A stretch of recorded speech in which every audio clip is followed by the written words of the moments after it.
ಮುದ್ದು ಸೊಸೆ ಇವತ್ತಿನ ಸಂಚಿಕೆಯಲ್ಲಿ ವಿದ್ಯಾ ಕಾಲೇಜಿಗೆ ಹೋಗಿರ್ತಾಳೆ. ಹಾಗೆ ಅಲ್ಲಿ ಒಬ್ಬರು ಅವಳ ಫ್ರೆಂಡ್ ಕೂಡ ಆಗಿರ್ತಾರೆ. ಆನಂತರ ಏನಾಗುತ್ತೆ ಅಂತ ಅಂದರೆ ಅವರೆಲ್ಲರೂ ಕ್ಯಾಬಿನಲ್ಲಿ ಕೂತಿರ್ತಾರೆ, ಹಾಗೆ ಕ್ಯಾಂಟೀನಲ್ಲಿ ಕೂಡ ಕೂತಿರ್ತಾರೆ. ಆನಂತರ ಏನಾಗುತ್ತೆ ಅಂತಂದರೆ ಅವರಲ್ಲಿ ಕಾಫಿ ಟೀ ಕುಡ್ತಿರ್ತಾರೆ. ಆಗ ಅಲ್ಲಿ ಒಬ್ಬ ಹುಡುಗ ಬಂದುಬಿಟ್ಟು, ಇವು ವಿದ್ಯಾ ನಮ್ಮೂರವಳು ಬಂದಿದ್ದಾಳೆ, ಅವಳು ನನ್ನ ಬೆಸ್ಟ್ ಫ್ರೆಂಡ್ ಕಣೋ, ಅವಳಂದರೆ ನನಗೆ ತುಂಬ ಇಷ್ಟ ಅಂತ ಅಲ್ಲಿ ಒಬ್ಬನು ಹೇಳ್ತಿರ್ತಾನೆ. ಇದನ್ನು ವಿಡಿಯೋ ಮಾಡಿಕೊಂಡು ಅದನ್ನ ಸಾವಿತ್ರಿಗೆ ಬಿಡ್ತಾರೆ. ಅಂದರೆ ಅವರು ಸಾವಿತ್ರಿ ಕಡೆಯವರೇ ಆಗಿರ್ತಾರೆ.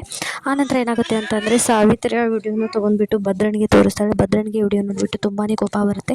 ಹಾಗೆ ಅವಳು ಉರಿಯೋ ಬೆಂಕಿಯಲ್ಲಿ ತುಪ್ಪ ಸುರಿಯೋ ಕೆಲಸ ಮಾಡ್ತಿರ್ತಾಳೆ. ಇದನ್ನೆಲ್ಲ ಬೇಕಂತಾನೆ ಸಾವಿತ್ರಿ ಮಾಡ್ತಿರ್ತಾಳೆ. ಆನಂತರ ವಿದ್ಯಾದ ಇದರಲ್ಲಿ ಯಾವುದೇ ರೀತಿ ತಪ್ಪಿರಲ್ಲ. ಹೌದು, ಜಸ್ಟ್ ಕಾಮನ್ ಫ್ರೆಂಡ್ ಆಗಿ ಅವನನ್ನು ಮಾತಾಡಿಸ್ತಿರ್ತಾಳೆ ಹೊರತು ಬೇರೆ ಯಾವುದೇ ರೀತಿ ಉದ್ದೇಶ ಅವಳಲ್ಲಿ ಇರುವುದಿಲ್ಲ ಕೂಡ.